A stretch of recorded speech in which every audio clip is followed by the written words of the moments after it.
In episode 5 of Studio Effects, I'm going to talk about the compressor. Now, this is going to be a bit of a longer video because actually it's really important that we get a handle on what this is and how much it can wake up a mix. Now, hitherto, episodes 1 to 4 have been about effects that just give you some nice sounds, things like the chorus and the reverbs and all of that sort of thing that make a mix sound really exploratory. But somewhere down the line, there have got to be corrective tools that just correct for any deficiencies, natural deficiencies in recordings. Now, what I mean by that is the natural deficiency. Well, my vocals, for example, when you sing, there are lots of different volume levels at play. Now, if we imagine that we've got a jet aircraft taking off at the end of a runway, that's piercingly loud. And then whispering in a library at the opposite end or being in the middle of a forest with nobody else about, there's massive difference in levels between those two things. Now, what we need to do is to make the voice audible over the mix. Now, that's easier said than done. Now, if you look at my vocal track, which is the bottom track you can see at the moment on the computer screen, there's quite a lot of variation in level there. We've got quiet and loud and all sorts. How are we going to make that go over the top of a mix so that you can hear all the words? Well, I'll just give you a little play of the vocal lines so that you can hear that there are lots of peaks and lots of little troughs. Dance for neck another double shot. Don't want this anymore. Why you need to show me up? The word why that you've just heard, that was really loud. So, I've got a compressor open here at the moment, which is bypassed. You can see that it's off. Now, this is not DAW specific, by the way. All of these techniques can be applied to compression in any sense on any digital audio workstation, even things like GarageBand for iOS, which is mentionable because it's free and really good.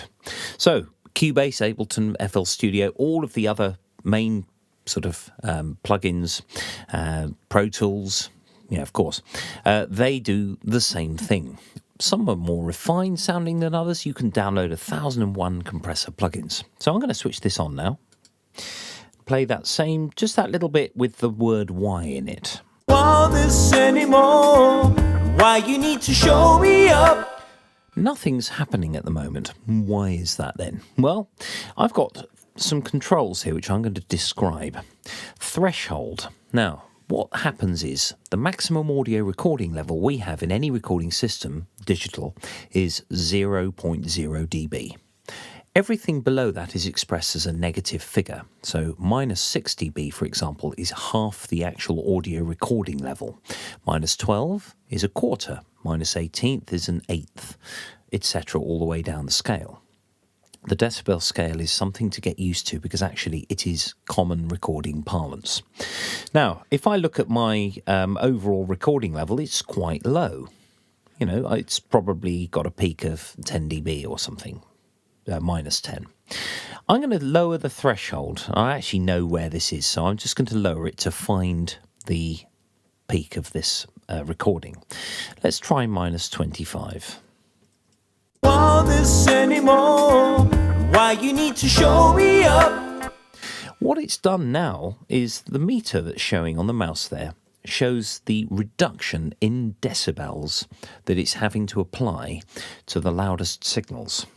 Now, what we also have is when the loud sounds are compressed like this, we have something called makeup gain, which then restores the loudest peaks to where they were, but it brings up the quietest ones with them. Now, at the moment, you can hear that it's rounding off those peaks quite nicely. Perhaps it could go a little further. I'm just going to lower the threshold a bit more. Want this anymore? Why you need to show me up? That, for me, is better. I can kind of hear what's happening with that. Now, we've got the threshold, which is the level at which the compressor acts. That's reasonably straightforward. Then we've got something called ratio. Now, there are some explanations of this online, but I'm going to give you my explanation. I hope it's really clear. The ratio is expressed just as a figure, 1 to 1 up to 30 to 1, which is massive. I've got it set to 5 to 1 at the moment. Now, what does that mean then? Well, if we got the maximum recording level at 0 dB and the minimum one at minus 96 or whatever it is in a 16-bit system, it's more in a 24-bit. Now, if we set the threshold, well, let's call it minus 30. So the threshold has been brought right down, which means that any sounds above that threshold are going to get squashed to a certain degree, and that is dependent on your ratio. Now, if I have the ratio of minus 30 and I have a peak of minus 20, that's 10 dB over the threshold. The ratio of 5 to 1 means that that 10 dB peak over the threshold is going to be reduced by a factor of 5. So 10 dB over the threshold becomes 2 dB over the threshold, etc. So 20 dB over the threshold would be 4 dB over the threshold. You simply divide whatever it is by 5. So it is indeed a non-linear passage that the audio goes through. So what happens then if I turn it up to 8 to 1? If I've got a 16 dB over the peak, it'll reduce that to 2 dB. So it gets really squashy. If I turn the ratio right up, maybe, have a listen to this. Want this anymore? Why you need to show me up? Now, in order to really make this work, I'm going to turn the threshold down so that it really gets extra squashy. Now, this becomes undesirable. It just becomes horrible. Why you need to show me up? With your laughing, morning after night before. What it's done is it's made that vocal line completely and utterly devoid of any dynamics at all. We want to avoid this. You might think, oh, well, I can hear everything. Well, yeah, you can, but really, I want that vocal performance to have some life. So I'm going to bring the controls down a little bit. Notice I tweaked a third one when I really went over the top with the ratio. It's called makeup gain. When you squash everything, when you squash all these loud sounds down, you need to then use the makeup gain to bring everything back up to the level that essentially was, when the compressor was on bypass.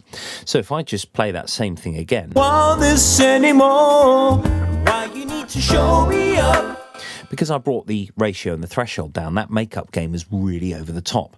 What we want to do is to use the makeup gain really to make up the loss of the compressor, but we also have an output gain control which allows your fader in your mixer to sit at 0 dB like it is at the moment. Now, why do we need that? Well, it affords you the finest possible control when you're mixing. So I'm going to take the output gain down a little bit just so I can hear everything that's going on, but it's not overly loud or quiet. Want this anymore? Why you need to show me up? With your laughing, morning after night before. Okay, that's starting to sound like something. Now, we have other controls here, knee. Well, what that does is it dictates how the compressor behaves around about the threshold. So the threshold isn't suddenly a line, it's more of a curve. So the compressor might act slightly before the threshold and slightly above it in a certain way. So it's not sort of suddenly switching on and off. So a knee of 0 is harder and a knee of 1 is soft. You might see soft or hard knee on your compressor. And this one just affords you a little bit of control over that knee. Now, the attack and release time. The attack time is how quickly the compressor acts. Now, I don't want it to act straight away because it will then strip off the consonants of your words. Hence the fact that it's set to 10 milliseconds here. So it will allow that very, very quick sound to come through. If I turn it all the way down. Want this anymore? Why you need to show me up? If I bring it up now. Want this anymore? Why you need to show me up? It's allowed more of the dynamics with respect to those diphthongs and S's and T's and all of that stuff. So I might choose to have a higher figure there. Now, the release time, if I set this really high, what will happen? Well, 2K, that's 2,000 milliseconds or 2 seconds. That means that the word Y will activate the compressor, but the compressor will remain on for 2 seconds until it then goes into standby mode again. Want this anymore? Why you need to show? So you need the words that came after the Y were then masked by the compressor still being on. So I'm just going to bring that down a little bit. I think it defaults to about 50 milliseconds. Double shot. Don't want this anymore. Why you need to show me up? Now, there'll be people out there going, no, you don't want to do it, you want to set the compressor this way. Well, it depends on your program material. It depends on the sound you're looking for. It depends on so many things, which is why all of these controls are made available. You know, that's the reason that all of this is shown here. Now, we have a mix control, input and output. You can decide to have the compressor, you know, sort of half-acting and let through some of the original. That may or may not be useful to you. Really, I'd leave it on 100% because I want to make sure that that compressor is acting. Now, we have some distortion, soft, hard, and clip. This is, of course, this is not DAW-specific. This might not be there. So I'm not actually going to talk about that at all. What I am going to talk about is limiting. Now, a limiter prevents the output from going above a certain level. So you can think of this as a compressor that has an infinite compression ratio, which means that your levels are suddenly all completely flattened off at the threshold. You can't go above the threshold at all. Now, you may want this if you're strapping the output level down to 0.0 dB, for example, for production. So you would use a limiter in your mastering, for example. And I've actually got that here. I'm going to close the compressor down now and go to my output where I have a limiter. Now, the limiter basically stops the output going above a predetermined level. I always tend to set the output level ever so slightly below 0 dB. Now, I think that's showing my age a bit. A CD player doesn't always cope with absolutely the maximum recording level. Depends on the amplifier, depends on the D2A converters that are in it. So I tend to just bring it slightly below the output, so that you can keep a lid on that 0 dB level. So if I play back the entire mix now, Want this anymore? Why you need to show me up?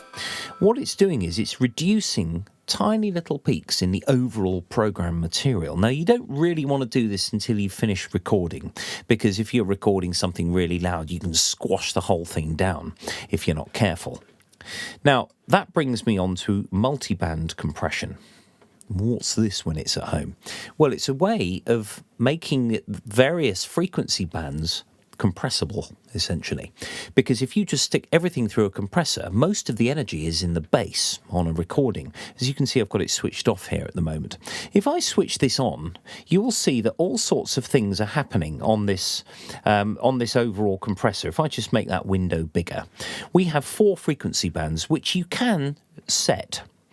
Some mastering facilities have only 3, others have 4. This is based on a lot of listening experience, and it also really does depend on your mix. So at the moment, we've got everything from the very lowest bass to 160 hertz. That is your bass end. And then we've got everything from 160 to 1100, which is your low mid, everything from 1100 to 7.5K, which is your upper mid, and then the breadth at the top, which is 7.5K to 20,000 hertz or 20K. Now, if I switch this on, Double shot. Don't want this anymore. it is compressing. The bass drum is only compressing its own level, its own frequency range. Because if you have the bass drum compressing everything, suddenly you'll get this sort of ducking. Now, that brings me on. Actually, I'll just stay on this for a little bit longer because I'm going to talk about side chaining in a minute. Now, let's see what this is doing to the overall sound. Again, your ears are the ultimate judge. Go in and out of this by bypassing the effect to see what it's going to do. Want this anymore?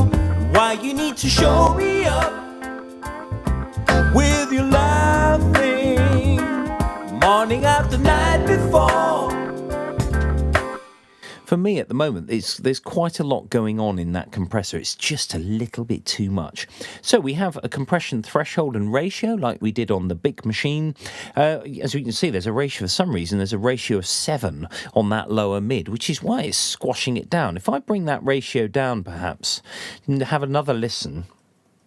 Want want this anymore. Why you need to show me up with your laughing.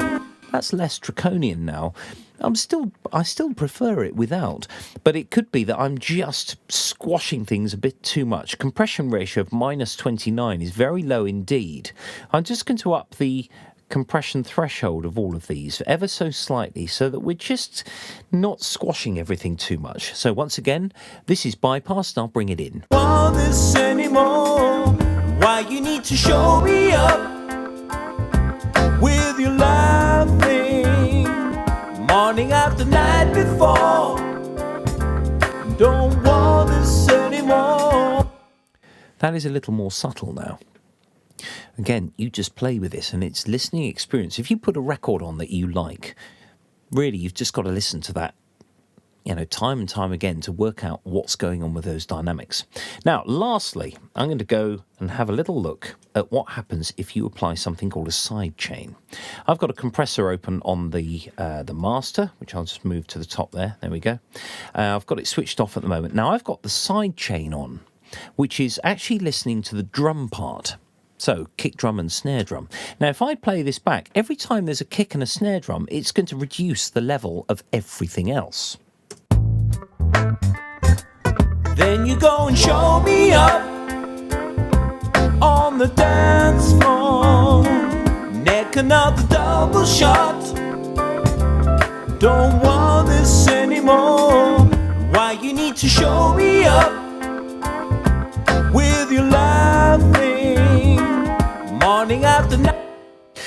Now, what that bass drum has actually done is introduce a little bit of energy into the other parts. It's a bit draconian for me, but we could take the edge off that, and we've got ourselves quite a nice little sort of compressor on the output. Want this anymore? Why you need to show me up with your laughing. Morning after night before. Don't want this anymore. Now, you can go over the top with this. If I do that and bring the threshold right down and the ratio right up, let's try the makeup gain down a little. Laughing, morning after night before. Don't want this anymore. I mean, that's pretty horrendous, really, but it's the principle. You can get another instrument, an external source, to trigger your compressor. Now, just one last thing. I sound like Lieutenant Columbo. Just one more thing, Lieutenant. I've got, there's one more thing in here called the De-Esser.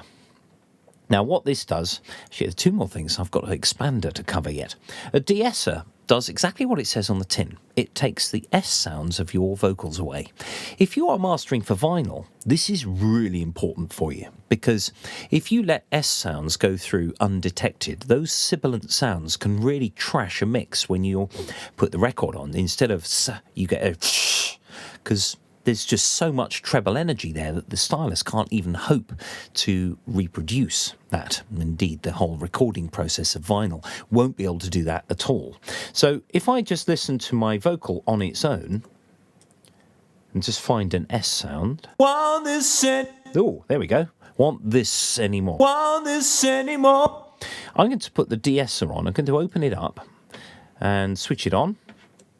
And let's see what it sounds like now. Want this anymore. Now, what it only responded to the S sound of this. Want this anymore. Now, you've got some reduction here. I could take this right down. Want this anymore. And the threshold down as well. Want this anymore. Now, what you can do, if you're not careful, is that you can actually give yourself a lisp. You don't want this anymore. They'll throw me up. So you can really, come unstuck with this. Double shot. Want this anymore. Why you need to show me up with your laughing. And you can end up trashing the entire thing by reducing it and bringing a threshold down. This is similar to compression. In fact, you could think of a De-Esser as a compressor that has a side chain of itself, but with lots and lots of treble, so it only responds to your frequency of 5 to 7 kilohertz. At the moment 5665 hertz. It's going to change according to the person's voice. Luckily, my own voice doesn't have too much sibilance in it. If you're watching in the USA, the BBC has a presenter called Evan Davis, whose S sounds are really powerful. They're really pure. So, if you imagine putting him on vinyl record without putting him through a De-Esser, it wouldn't be Evan Davis anymore. So there are various aspects. Everybody is different. Now, just one more thing. Let's have a look at the expander. I'm going to listen to the clavinet on its own at the beginning.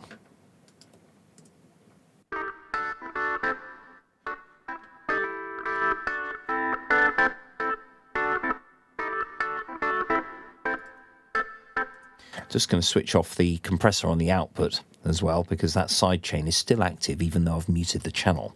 Take the limiter off, multiband compression off, and then I'll turn the gain up overall so that we can hear the compressor completely encumbered.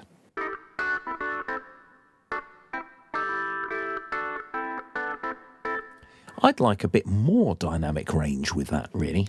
This is where an expander comes in, whereas the compressor essentially narrows the dynamic range, the expander expands it. So if I open up the expander now, we've got these controls. We've got a threshold control again. We've got a ratio, this time of a number below 1. In a compressor, it's 1 to 1 and then above that. Now, basically, what this means is that it's doing exactly the opposite, and we have a telltale thing here. What it does is it makes the quieter sounds even quieter. So that is shown by the meter in the middle.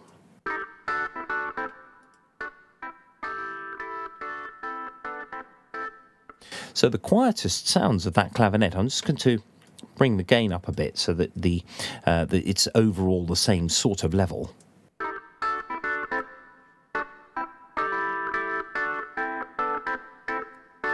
And without. Lots of that is the same level, whereas now